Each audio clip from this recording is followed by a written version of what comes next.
Welcome dear students. Today we are going to talk about the sculpture and painting regional styles up to 3rd century CE. In this lecture we will observe how Indian sculpture for the first time adopts a new scale. For Indian painters, the usage of stone during the Mauryan era and stucco by the Kushana opens doors to their inventiveness. Learning outcome. A short history of Indus Valley civilization, Mauryas, Satavahanas and Kushana periods which marked the start of Indian documented art history. We will be also having the knowledge of the topics selected for sculptures in early Buddhist art, and we will be knowledgeable of the precise methods used in stone sculpting. Dear students, first let's start with the introduction. This lecture is concerned with the comprehension of historical Indian sculpture. From the Indus era until the Vijayanagar period, India has a rich sculptural tradition. The many types of sculptures are formed by the dynasty that reigned at the time the class of sculpture was founded. The sculpture is related with iconography and many aspects because this is such a large area of research. Only representative instances are addressed here. The first section of this subject goes through the sculptures of the Indus Valley era, including their characteristics and contents. The second section is a study of Mauryan sculptures, stone cutting and masterworks in this style. The third section of this lesson looks at the three great Buddhist schools of sculpture, Gandhara, Mathura and Amravati, with fascinating traits and specimens from each. The Indus Valley civilization, which existed from 3rd century BC, heralded the beginning of the subcontinent's vast civilization. Initially, it was located on the banks of the Indus and Saraswati rivers and their tributaries. Later, it spread into the Ganga-Yamuna Doab area as well as Afghanistan. The main urban centers of Harappa and Mohenjo-daro in Pakistan, Lothal, Rangpur, Surkotada, Kalibangan, Rakhigadi, Dholavira, Dayamabad, Kunal and many more locations in India were among the settlements. Many of these sites have been found and studied by prominent archaeologists such as John Marshall, B.B. Lal, S.R. Rao, R.S. Bisht and others. According to these experts, most of these places were thriving ports with internal commerce through boats on the rivers. They used geographical routes to trade with various civilizations such as Egyptian, Sumerian and Babylonian. The Indus-Saraswati civilization did not vanish. Floods and climate change forced humans to move and dwell in various locations throughout history. Seals, calligraphy, terracotta painting and bead-making skills have been used for ages. As a result, the Indus era continues to be a wellspring of Indian material culture. Dear students, let's now discuss rounded sculptures. Terracotta makes up a significant fraction of the artifacts discovered at the Indus sites. Some of the sculptures made of stone and metal are very artistic and important for understanding early Indian art. The main source for analyzing Indian art are now the themes portrayed and the methods used. The little clay sculptures were used as virtue offerings. Animal and human figures were created using a variety of methods including hand modeling, wheel turning, the applique process which involves making a motif and adhering it to the primary item, and assembling distinct body pieces to form a single figure. The clay used is often regular clay that has been burned to terracotta. This produced a smooth surface with many natural pink colors. Some of the items are quite sophisticated and delicate. The Mohenjo-daro artifacts that have been found exhibit a greater level of complexity. The red and black colors of the jasper stone are utilized for sculpting. The bronze sculptures are sparse in number but exhibit high-level craftsmanship. They used the lost wax approach. Cats, birds, and other animals fall under this category. They must have used minuscule tools to create the sculptures and seals because of their diminutive size. This demonstrates the skill with which the painters must have produced their masterpieces. Now the features.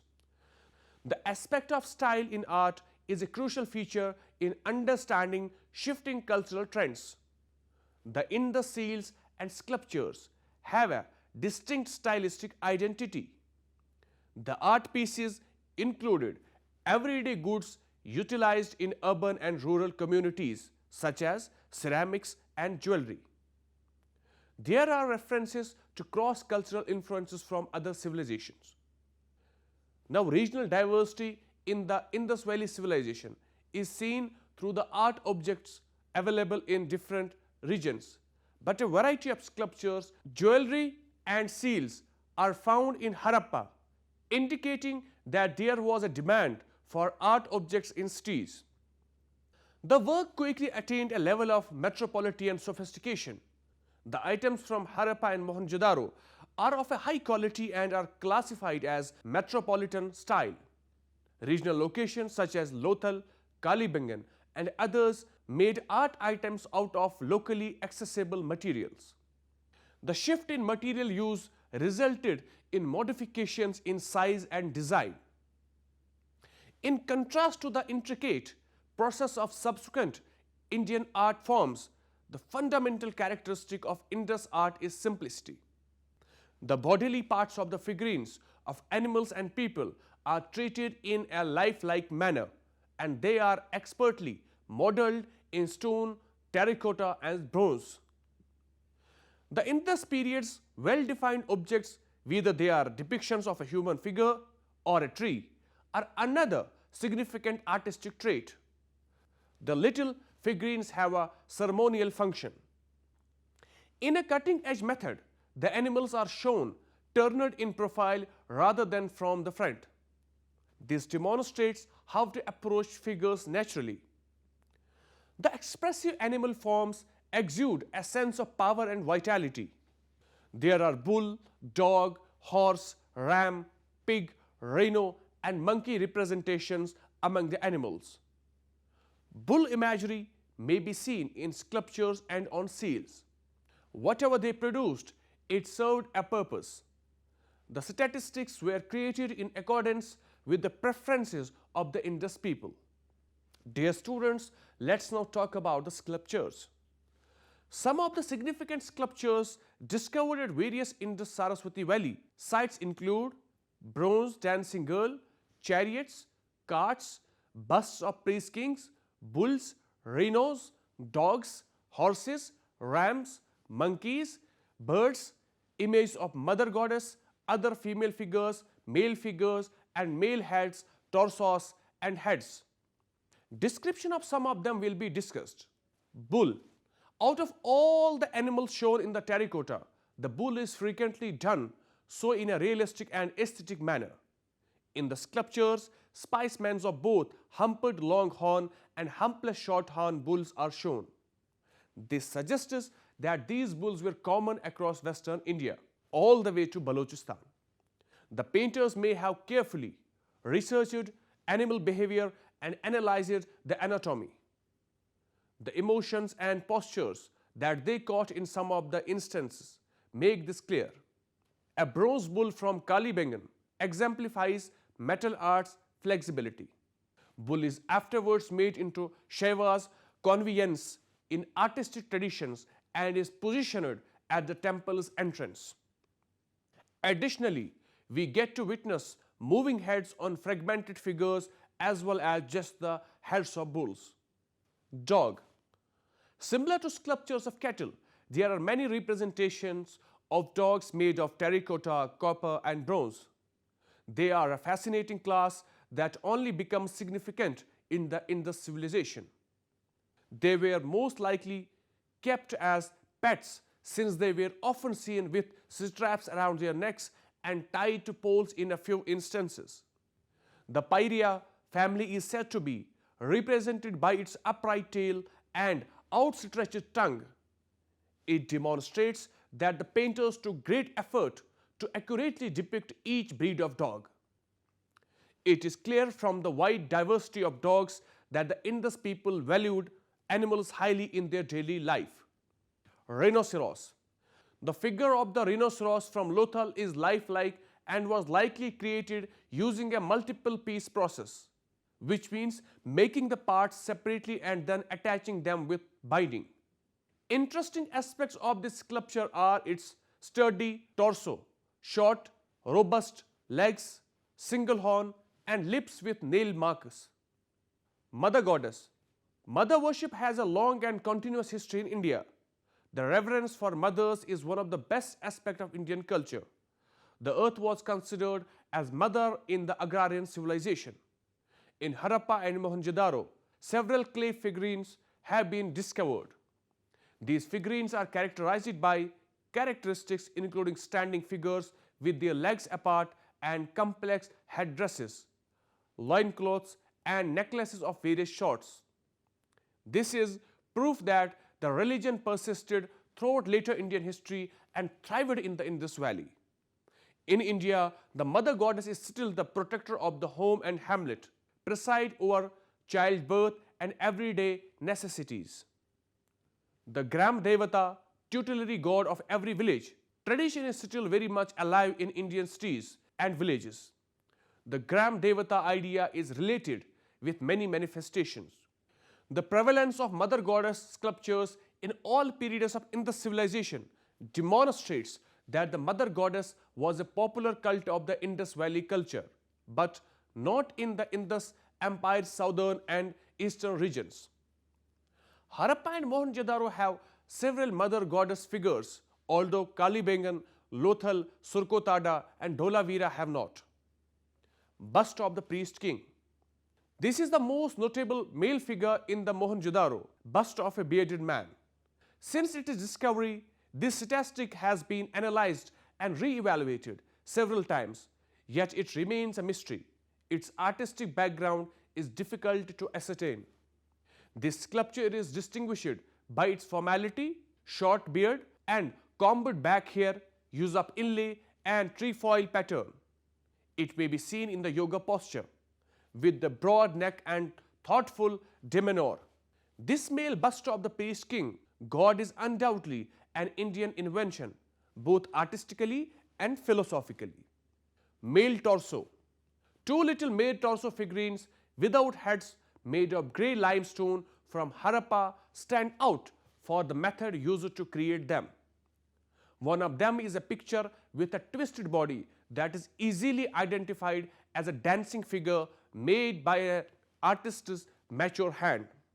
Another little figure of a man torso in red limestone from Harappa has the monumentality of life size, or even greater, is lifelike and may be regarded the template for the Shunga era Yaksha's picture. A sequence of Yogasana figures. 10 similar figurines were discovered at Harappa. They come in various sizes and positions.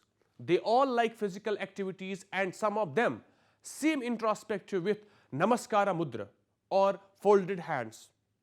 When they are put together in a sequence, they show an early connection to Yogasanas. These figurines are handcrafted using the applique technique. Terracotta was the most popular medium for making art pieces throughout the many stages of the Indus Valley civilization. Terracotta art dates back to the early days of human existence in the Indian subcontinent. Even now, it remains an enticing medium for Indian artists. The amount and quality of specimens created at many Indus Valley civilization sites are astounding. Dear students, let's now talk about the Maurya period. After toppling the reigning monarch Dhanananda, exiled General Chandragupta Maurya formed the Maurya dynasty in 321 BC. Guided by the brilliance of Chanakya, under Maurya dominion, the majority of the Indian subcontinent was unified under single administration for the first time. Chandragupta's empire expanded its borders into Central Asia and Persia. The expansion of Jainism in southern India is attributed to Chandragupta Maurya. Chandragupta was followed by his son Bindusara, who ruled over most of modern-day India except Kalinga. Bindusara's empire was passed down to his son, Ashok the Great. After the Kalinga invasion, he abandoned violence, embraced the Ahimsa doctrine and converted to Buddhism. He carved Buddhist phrases onto the granite faces and pillars. These are referred to as rock and pillar edicts, royal inscriptions. These edicts are India's earliest surviving historical texts, and tracing dynasties become feasible from his reign. Dear students, let's now discuss the sculptural art. Indian sculpture has advanced creatively and dramatically over this time. The Guild, which are registered groups of craftsmen who worked on Ashoka's projects, is mentioned in period literature. The monarch made his own attempts to enshrine Buddhism. He identified himself as Dhamma's guardian. For the edicts, he employed the Pali and Brahmi languages. To learn about Mauryan sculptural art, we must examine first capital decorations of the Mauryan capitals, then rock-cut caves and sculptures, then rounded statues and artwork, then rings and discs made of stones. In addition to this, wood was also employed to make constructions and works of art. Relief. The themes and designs utilized in the pillar carvings represent the pinnacle of the relief technique. The cavern's entrance is decorated with exquisite animal designs that are expertly placed. Fine relief carvings may also be seen on the ring and disc stones. The primary contribution of Mauryan artists to Indian aesthetic history is their use of the relief technique in stone. Round sculpture. The pillars are regarded as examples of sculpture due to their freestanding design and intricately carved animal capitals. Likewise, the enormous sculptures of yakshas and yakshi are the pinnacles of Mauryan art. A wide range of artifacts were produced during this time period, including pillars, railings, parasols or stone umbrellas, pillar capitals, monolithic columns, animal and human sculptures, as well as many other themes and jewelry items. Now features. A Mauryan pillar is carved from pinkish buff thin-grained sandstone which is abundant in the Ganga valley near Chunar in Uttar Pradesh. There are several pillars, some of which stand out as outstanding examples. The pillars are huge and finely polished in size. These pillars' capitals are often fashioned of animals such as a bull, elephant or deer. The Dharmachakra represent a Buddhist and Mauryan art emblem. Mauryan art is classified as court art because it grew with the grandeur and dignity of a sovereign court. It exudes vigor and technical expertise. The circular sculptures are of high quality and shape. The high shine given to the stone surface is an essential aspect of Mauryan art. The mirror-like polish elevates the regular stone to the level of premium substance. The pictures are huge because they are carved in circular frontal stands. Because of their size, they look strong and holy. The lion's roar may be sensed due to the size and expressiveness of the pillar capitals. The sculptors brilliantly highlighted Ashoka's imperial position. As a result, the works of art depict Ashoka's attitude toward Buddhism and his empire. The sculpture shapes are conventional and the message is most appropriate for the material employed. Overall, Mauryan sculptors are very skilled at carving relief on the face of stone as well as excellent figures with beautiful embellishments. The symbolism of Indian art reached its pinnacle in the expression of Ashokan pillars and capitals as well as sculptures like as the Didarganj Yakshi. Dear students, let's now move to the Kushana and Satavahana period. Following the Mauryan dominance in Magadha, the Shunga, who were Brahmin officials under the Mauryas, rose to the power and governed during the 2nd and 1st century BC. They supported the Vedic faith as Brahman rulers, but they also fostered Buddhism. The Sanchi Stupa was expanded to its current size. The Barhut Stupa was created, and even Karle rock-cut caverns devoted to Buddhists and Bhaja cave, the earliest instance of Vedic deity portrayal in their time, were completed.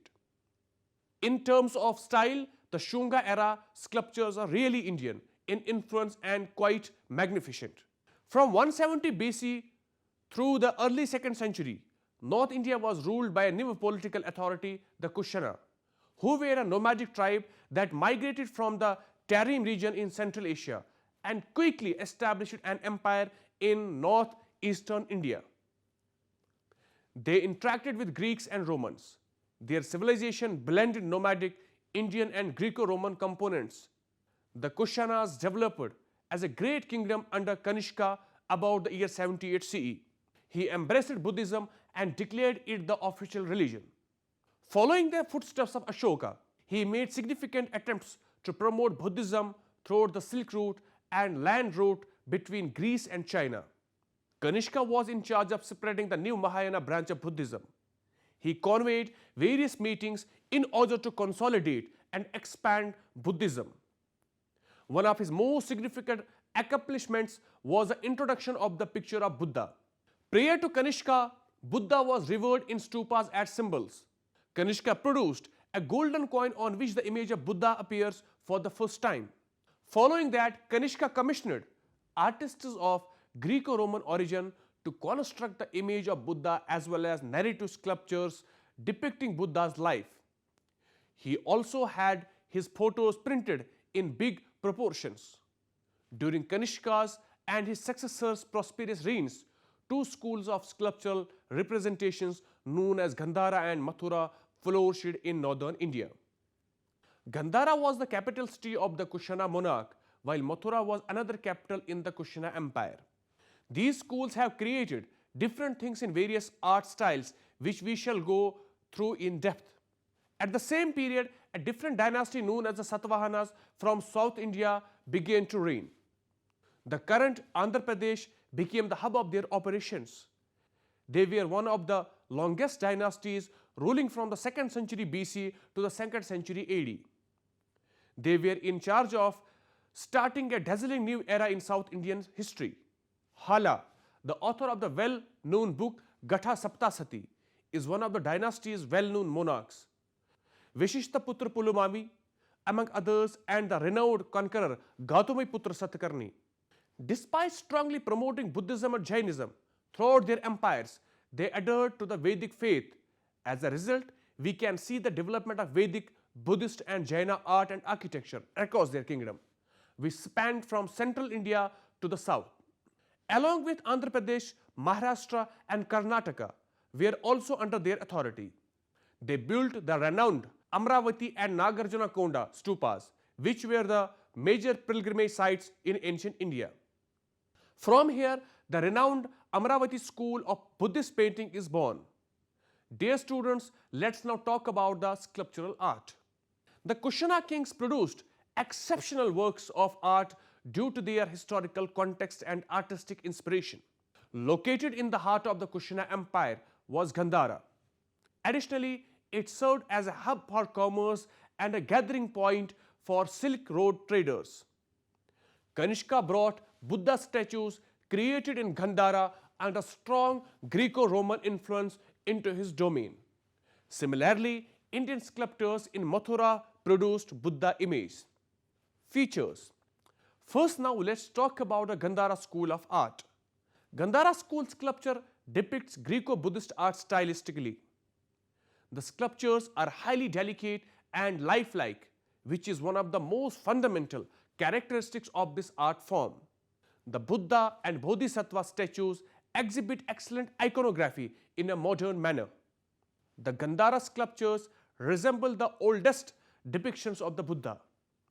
Many palicles that were once part of the stupa depict images from Buddha's birth, enlightenment, preaching at the deer park, death, and other events. The representation of Lord Buddha in standing or sitting poses is the most essential feature of Gandhara sculpture. In the classic Indian style, the sitting Buddha is always represented cross-legged. Rich carving, ornate embellishment, and profound symbolism are further characteristics of Gandhara art. The Gandhara Buddhas have a distinct aesthetic quality than the Mathura Buddhas. With wide shoulders and a halo around the head, the Buddha and Bodhisattva statues resemble the Greek god Apollo rather than a yogi. The Buddha's attire is authentic with several folds. The physical traits such as muscles, nails, and hairs have been meticulously rendered. The draperies, ornate adornment, and mustache seen on Buddha's pictures. Now let's talk about the Mathura school of art. During the Kushana era, Mathura was also a major center of art and culture. The Greco-Roman influence is prevalent in Gandhara art. The great faiths of India such as Brahmanism, Jainism, and Buddhism are depicted in Mathura art. The earliest Buddha images are said to have been carved at Mathura at the same period as the Gandhara school. Mathura has created Buddha images of varying sizes. The Mathura style developed in tandem with the indigenous spirit and components. There are many female figures on the stupa railings, and they are all elegantly dressed in Indian garb. The tranquil setting is reflected in the Mathura sculpture's character. The characteristics are more lifelike than realistic. The lotus feet and contemplative look are Indian characteristics borrowed from the ideal yogi type. Mathura painters selected naturalistic traits over Greco-Roman realistic aspects while creating the sculptures. The whole figure is dressed in referent. Mathura's workshop sent countless Buddhist pictures to areas as far away as Samarth and Rajgir in Bihar. Now let's talk about the Amravati school of art. Andhra Pradesh saw a significant aesthetic movement throughout the Satavahana era. This period's contribution include many stupas with exquisite carvings of great beauty. The sculptures of the Amravati school may be seen in the Krishna Valley in the sites and museums of Jagyapeta, Amravati, and Nagarjunakonda. The stupa plaques are housed at the British Museum in London and the Government Museum in Chennai. The Amravati style is more refined. Its sculptured panels are distinguished by their delicacy of form and linear beauty. These reliefs are adorned with several images of dancing and music that depict the pleasure of life. Amravati's sculptural remnants, known as the marbles, are made of white limestone. It gives the appearance of marble and is as new as when it was cut. The painters of the Amravati school have chosen their own style and freely displayed their creative ability, much as Buddha chose the new road of freedom. Hence, we have discussed the three important schools that were active in the Kushana and Satavahana empires from the 2nd century BCE to 2nd century CE. Buddhism transitioned from Hinayana to Mahayana at this time, going from symbolic imagery to human imagery. This is shown in the sculptures produced by the Gandhara, Mathura, and Amravati schools. We have seen how the Mathura sculptures adopted a purely Indian aesthetic, whereas the Gandhara sculptures were influenced by Greco-Roman art. A significant period of Indian art and architecture was launched by these schools. Dear students, that was all about today's lecture regarding sculpture and painting. Hope you have understood it well. Till then, take care and goodbye.